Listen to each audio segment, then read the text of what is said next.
Fake ID নিয়ে যুগপুরুষোত্তম এবং তার পরিবার এবং তার ভক্তবৃন্দকে মিথ্যা অপমান অসম্মান অপবাদের ঠিকাদারি নিয়েছে যারা, তাদের দশা কি হবে তাই ভাবি। বন্দে পুরুষোত্তমম। গুরুনিন্দা করলে সাধক দুঃখী হন, সন্ত সাধককে দুঃখী করবার সাজা কি?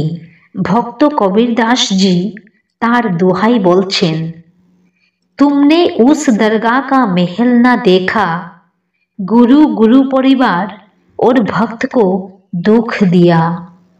धर्म राय के तिल तिल का लेख, राम कहे मेरे साध को दुख ना दीजो कोई, साध दुखाए मैं दुखी, मेरा आपा भी दुखी होई।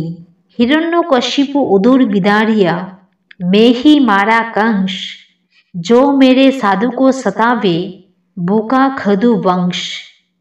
757 कोटि पाप है, अगणित हत्या अपराध, दुर्वासा की कल्प काल से प्रलय हो गे यादव।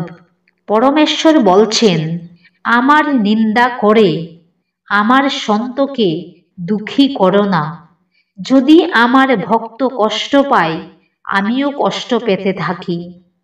যখন আমার ভক্ত প্রহ্লাদকে এইভাবে আমার নিন্দা করে দুঃখী করা হয়েছিল তখন আমি হিরণ্যকশিপুর পেট ছিঁড়ে দিয়েছিলাম নৃসিংহ অবতার রূপে। আমি কংসকে মেরেছিলাম। যে আমার সাধুকে দুঃখী করবে তার বংশ আমি শেষ করে দেব। সন্তকে কষ্ট দিলে কোটি কোটি পাপেরও বেশি পাপ হয়, যেমন অগণিত হত্যা করলে হয়। এই অজ্ঞান ব্যক্তিরা পরমাত্মার সংবিধানের সঙ্গে পরিচিত নয়, তাই ভয়ঙ্কর ভুল করে পাপের দণ্ড ভোগ করে। অনন্ত জন্মেও এই পাপের প্রায়শ্চিত্ত হয় না। अर्धमुखी गर्भवास में हरदम बारंबार जूनी भूत पिचास की जलवग सृष्टि संहार। भूत पिचासेर जनिते बार बार जन्मग्रहण करे तादेर कष्ट भोग करते हय। एकबार दुर्वासा ऋषि अहंगेर बशवर्ती हये अम्बरीश ऋषिके मारबार जन्य सुदर्शन चक्र छेड़े दिएछिलेन। सेई सुदर्शन चक्र अम्बरीश ऋषिर चरण स्पर्श करे दुर्वासा ऋषिके मारबार जन्य बुमेरांग हये फिरे आसे। दुर्वासा बुझते पारेन महा भूल करेछेन। तिनी ओई चक्रेर आगे आगे पालाते लागलेन। चक्र तार पिछू छाड़े ना। ब्रह्मार काछे गिये तखन तिनी प्रार्थना करेन, हे भगवान कृपा करे आमाके बाँचान। ब्रह्मा बोलेन, ऋषिजी ए आमार कम्य नय। आपनी निजेर बुझ ठीक करबार जन्य शिवेर काछे जान, तिनी आपनाके बाँचाते पारेन। ताके निवेदन करले महादेव बोलेन, ए आमार द्वाराओ सम्भव नय। आपनी जे भक्तेर अवमानना करेछेन तिनी तो आपनार कोनो क्षति करेननि। आपनी शेष चेष्टा करते पारेन विष्णुजीर काछे गिये प्रार्थना करे। दौड़े गेलेन तिनी भगवान विष्णुर काछे। तिनी तखन प्रश्न करलेन, এই চক্র আপনাকে মারতে চাই কেন? তখন আগের ঘটনা সবটুকু বললেন দুর্বাসা। বিষ্ণু বললেন, আপনি অম্বরীশ ঋষির চরণ ধরে ক্ষমা চান, তবেই এই চক্র আপনার পিছু ছাড়বে, নচেত নয়। অন্য কোনো বিকল্প নেই। মর্তা কই নেহি কর্তা। দায়ে পড়লে মানুষ সব কিছুই করতে পারে।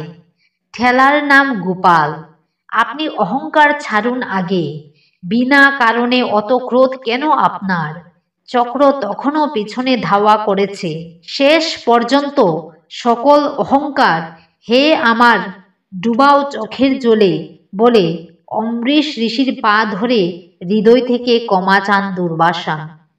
অম্বরীশ তখন আলতো করে ধরে ওই চক্রকে থামিয়ে ফেরত দিয়ে দিলেন দুর্বাসাকে। বললেন, সন্ত ঋষিদের সঙ্গে এই রকম ব্যবহার করা উচিত নয়।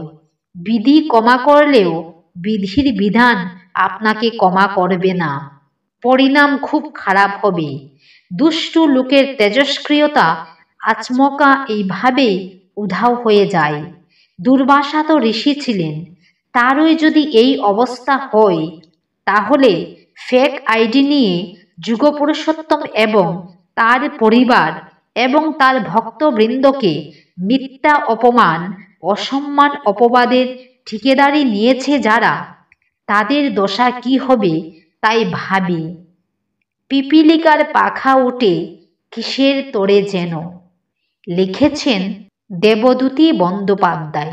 জয় গুরু।